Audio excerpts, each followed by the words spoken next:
পাহাড় থেকে সেনা শাসন তুলে নাও, এরপর বাঙালিদের তুলে নাও। সিএসটি চট্টগ্রাম কারো বাপের না, পাহাড় আমাদের লাগবে। সিএসটি চট্টগ্রাম আমাদের হতেই হবে। ওয়াং চিং পং চু চিং চাং পাহাড় তোমার সাথে দিয়ে দেব। এই নয় সাহেব, খারাপ কথা বলতেছেন কেন? আপনি ক্যামেরাম্যান না? অন শটে আসছে, বুঝতেছেন না? আপনি কুল। ঠিক আছে, আর বানানোর কথা কবার কন। পাহাড় আমাদের লাগবে, পাহাড় কিন্তু উঞ্জাই দিম আরেকবার কইলি।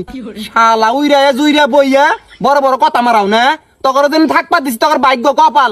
শালা নয়ন সাহেব কুল, আপনি ক্যামেরাম্যান, ভিডিও করেন। আমি প্রশ্ন করতেছি, সমস্যা নাই, হবে, একটু পরেই হবে। ওকে। তো ভাই, আপনার আদি জন্মস্থল কোথায়? আমার আদি জন্মস্থান মায়ানমার। ও আচ্ছা, মায়ানমারে। আচ্ছা, মায়ানমার থেকে বাংলাদেশের পাহাড়ে আপনি কি ভেসে এসেছেন না উড়ে এসেছেন?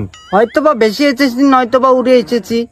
ও আচ্ছা, বুঝতে পারছি। আপনি ভেসে আসেন অথবা উড়ে আসছেন তো? হ্যাঁ আছি। আচ্ছা, বাংলাদেশের পাহাড়ে আপনাদেরকে জায়গা দেওয়া হয়েছে তো? হ্যাঁ হয়েছে।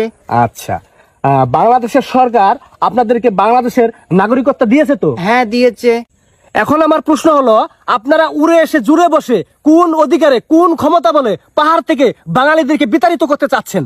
আমরা বাঙালিদের সাথে বসবাস করতে স্বচ্ছন্দ বোধ করি না। বাঙালিদেরকে আমাদের সহ্য হয় না। বাঙালিরা পাহাড়ি মেয়েদেরকে দেখলেই বলে পাহাড়ি মাল। আমরা রাস্তাঘাটে বাইরে হতে পারি না, দেখলে বলে চিংচাং পং চায় না। এটা কি কোনো কথা?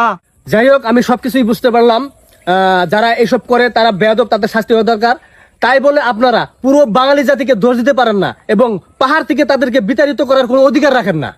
যাই হোক, আমার নেক্সট প্রশ্ন, আপনারা পাহাড় থেকে সেনা শাসন তুলে নিতে বলছেন কেন? সেনা শাসন তুলে নিতে বলছি কারণ আমরা 1 কেজি লবণ কিনতে গেলেও আমাদের সেনাবাহিনীর পারমিশন নিতে হয়। আমাদের নিজের বাড়িতে যেতে হলেও আমাদের পারমিশন নিতে হয়। কেন?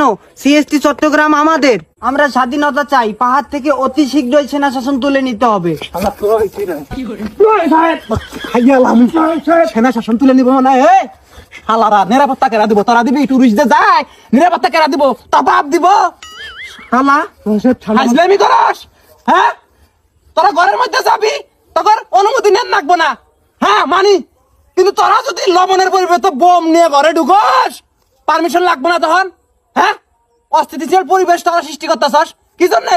উইরে জুইরে বইয়া তেলে জলে খাইতেছ, গাত নাগে না নে, জুম চাষ করস, সার নাগে না, তেল লাগে না, কিছু নাগে না, ফ্রিতে ফ্রিতে আবাদ করস, খাস দাস তোর বিজমছে হাজলামি করস। প্লিজ শালারা, প্লিজ শালা করে আমরা তেলে জলে আদরে আপ্যায়নে রাখছি বাংলাদেশের মধ্যে। এখন তোমরা মাথায় উঠছো, তোমরা আলাদা রাষ্ট্র চাও। নয় সাহেব, দেশের অবস্থা এমনি ভালো না। দেশের অবস্থা কি খারাপ চলে? ওরা এর মধ্যে আন্দোলন শুরু করছে।